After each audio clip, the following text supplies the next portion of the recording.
All right, Mr. Thurman, you fought both these gentlemen in Porter and Danny Garcia. How do you see this fight going down? Because you look at the kind of the experts, and it's all over. Some say Danny Garcia, some say Shawn Porter. It's a tough fight to pick. Vegas has Danny Garcia as a slight favorite. It's a clash of styles. You fought both of these men. You beat both of them. How do you see it going down? It is a very, very tough fight. The more I think about it, the more confused I get. You know, styles makes fights. Yeah. And ironically enough, when I first thought about this fight, I thought Porter's got this in the bag.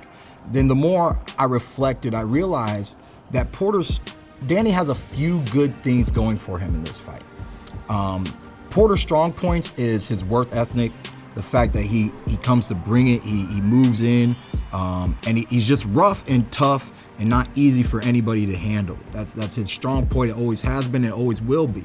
Now, Danny, on the other hand, his key points is simple. Ironically enough, from fighting him, he has tremendous, world-class ring composure. Oh, wow. It's something that cannot be taught. Yeah. It's something that is earned in the sport. And that is one key that you need to beat Shawn Porter.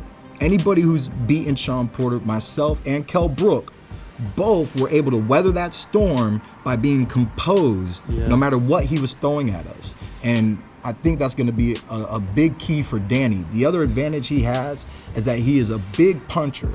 He's the smaller guy, but the way he sits down with his punches is more devastating than Shawn Porter. I believe I rocked Porter 3 times in our fight, in the 12-round fight. Yes. And even though my nickname is one time, Danny only needs one big punch. He's done it to many fighters in the past, and he might pull it out. But if it goes to a 12-round decision via no knockdown throughout the whole fight, I do not see Danny winning a 12-round fight. Oh, wow. Because Shawn Porter just throws too many punches. The pressure. And it's just too easy to give away the rounds like I did when I was on the ropes with him, when I was being very defensive. If you cannot counter, if you cannot get in between his shots, and you're just on that, it doesn't even matter if it's hurting you or not.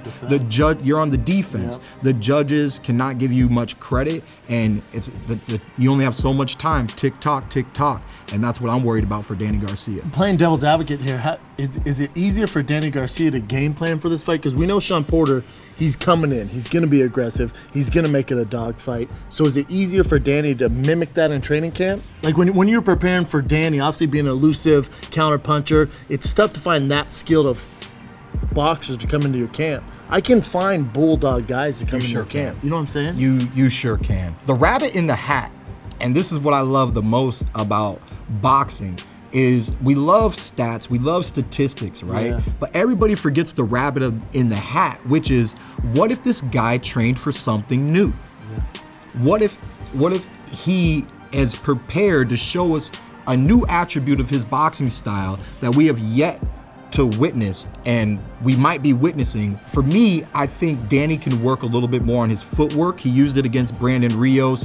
He's used it against certain pressure fighters, Lucas Matisse. Yeah, looked great. And he looked good. Is his footwork going to be enough to keep Shawn on the outside and keep him where he wants to, or did he train hard enough to be prepared to circle the ring, or is he going to just sit there and trade? And then Shawn, we're used to him smothering and just being that bulldog. Yep. But is he going to show more patience? That might affect how the whole fight plays out as well. So final prediction. You have to call it. How do you see this fight going down? 12-round decision, Shawn Showtime Porter. Oh, wow. All right. There you have it, ladies and gentlemen. If anyone knows how this fight's going to go down, it's one time, Keith Thurman.